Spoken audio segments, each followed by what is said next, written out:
what you need to know about them.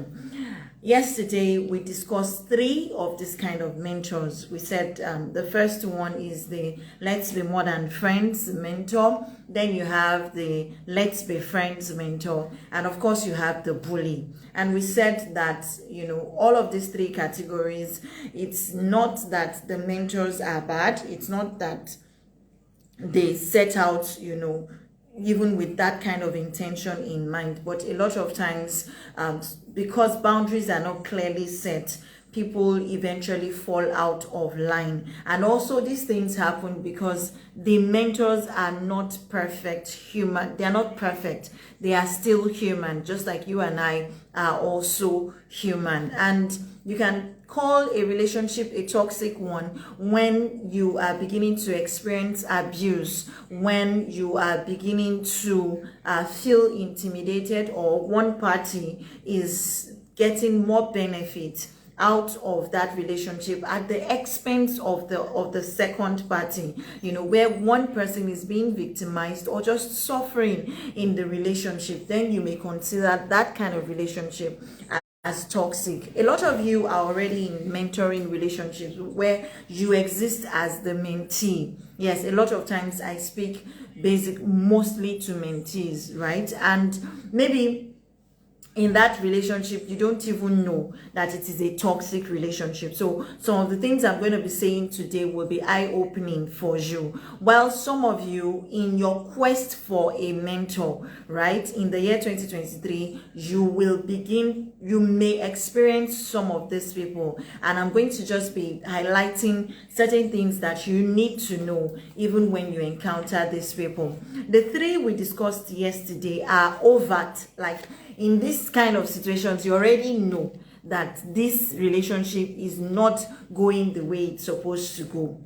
And I explained that very clearly. Now, the 3 we're going to be getting into tonight, they are a bit covered, like they are not explicit in that sense, as they don't come across to you as abusive, and they don't come across to you as toxic, but truly they are, and you're going to find out very soon. So the first kind of person is the I am all talk mentor. So this person literally is always talking. They are always on their own lips, and they have made you several promises, or they are going to make you several promises, lots of promises. They're going to tell you how you can always come in to discuss your matter with them, how they will always be there to listen to you. They're going to tell you how they are your go-to person, and that all your problems are solved because they are now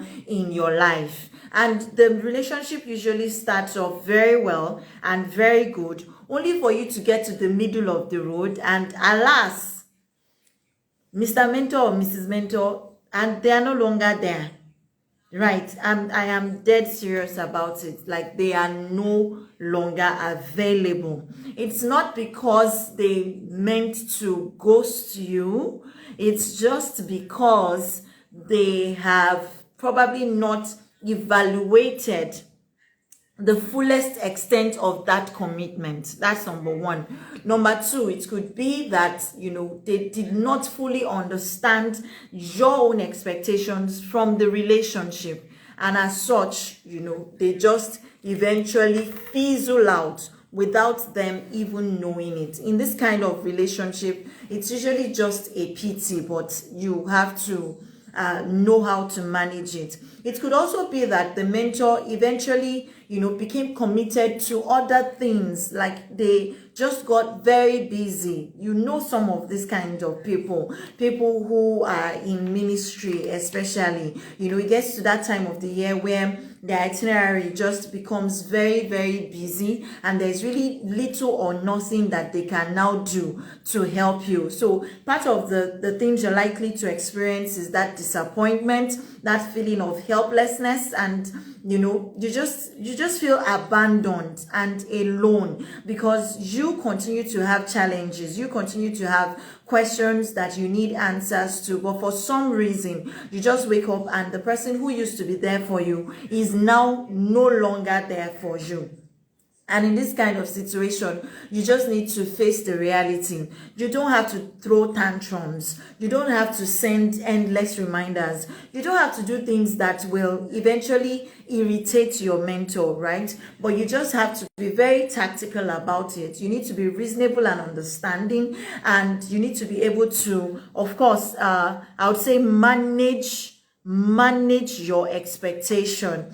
You need to manage your expectation. Another thing that you need to do, like I've always said, is to set clear expectations or set clear boundaries, right? And also find a way to keep you and your mentor accountable. If you said that, okay, both of you will be having periodic meetings once every month, right? You just need to find a way to say, oh, yes, sir, yes, ma, it looks like we were unable to schedule our meeting for last month. Would you be able to, or would you be able to make out time, this month, and all of that? So that way you are holding your mentor accountable, because you already have a structured pattern.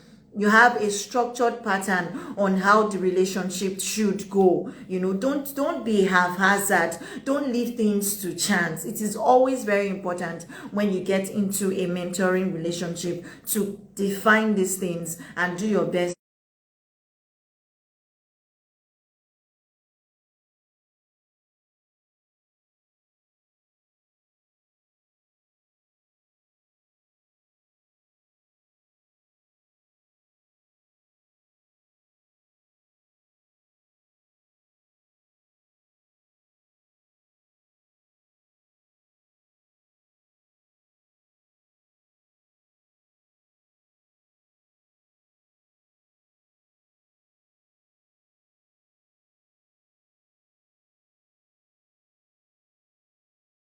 Life.